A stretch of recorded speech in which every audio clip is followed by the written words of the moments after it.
In the late 1800s, one of the most powerful men in America wasn't a president or a general. It was J.P. Morgan, known as the King of Wall Street. Back then, America was not as powerful as it is today. The economy was heavily dependent on British money.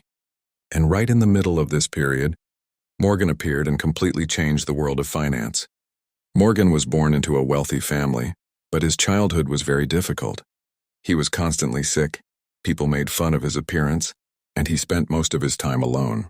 That loneliness pushed him toward reading, and that's how he entered the world of finance. At a young age, he learned how to manage money and became financially literate. After starting to work on Wall Street at a young age, he founded his own company. He was extremely ambitious and quickly began making big moves. During the Civil War, he paid someone to fight in his place. Instead of going to war, he started making money from it and earned huge profits. His real rise came through the railroad industry. At that time, railroads in America were completely out of control. Companies were destroying each other. Morgan stepped in, merged companies, and created order. People called him the sheriff of the economy. Once, he became involved in a company's management. Everyone fell into line.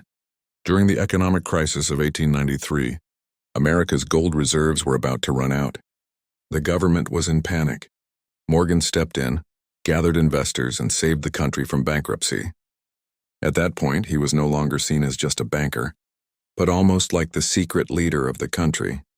Later, he bought Andrew Carnegie's steel company and created one of the world's first billion-dollar corporations, U.S. Steel. At one point, he controlled a huge portion of America's railroads and industrial sector, but that level of power scared people. Even President Theodore Roosevelt believed Morgan had become too powerful. The government launched investigations into his companies. Yet whenever a crisis happened, everyone still looked toward Morgan because they believed he was the only man capable of keeping the economy alive. In the final years of his life, he became worn out. He lived under constant stress and suffered from severe depression. When he died in 1913, Wall Street shut down the stock exchange as a sign of respect. J.P. Morgan wasn't just an incredibly rich man. He was a financial sheriff, powerful enough to influence the economy of an entire nation on his own.